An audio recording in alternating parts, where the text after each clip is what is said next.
For today's video mga ka-raper, magtatanggal tayo ng clutch lever dito sa may transmission. Titignan natin kung kayang diskartehan ng vice grip tapos puller lang yung pagtanggal dito. Kasi isa to sa mahirap tanggalin mga ka-raper eh. Yan mga ka-raper oh, tagas na rin to. May tagas na rin yung oil seal niya rito sa may kabilaan, dalawa. Kaya balak ko na rin tanggalin to para mapalitan yung oil seal rito sa may likod niya. Itong clutch mga ka-raper may tagas na rin eh. Kaso nga lang, wala akong makitang packing neto sa baba. Pero yung seal dito sa may taas, may nahanap ako. Pero yung dito sa may ibaba, yung packing niya, wala akong mahanap. Kaya hindi ko to magalaw mga ka-raper.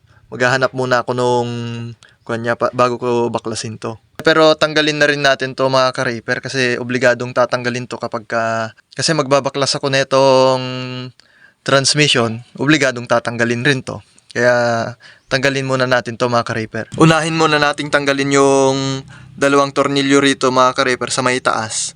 Tapos sunod natin dito sa baba. Yung apat na tornilyong to.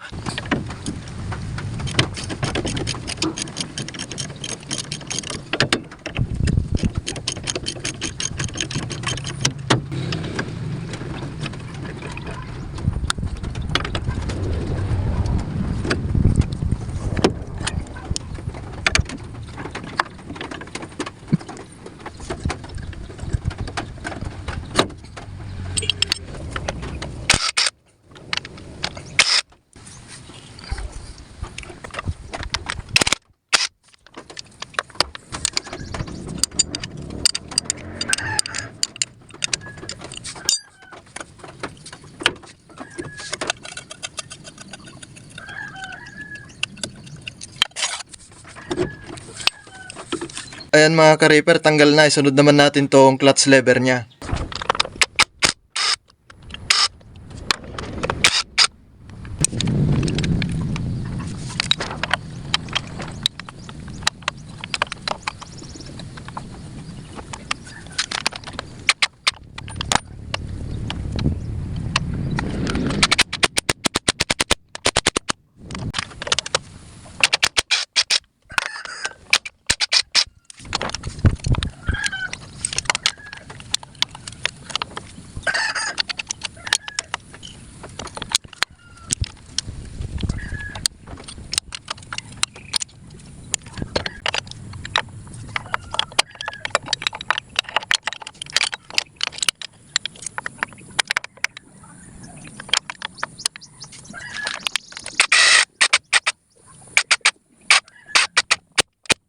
Ayan mga ka-raper, tanggal na. Buti na lang hindi siya ganun kahirap tanggalin. Akala ko gagawa pa ako ng DIY na pang tanggal rito mga ka-raper eh. Buti na lang hindi siya ganun kahirap tanggalin. Meron yung mga raper na mahirap tanggalin yung ganito niya, pumakat.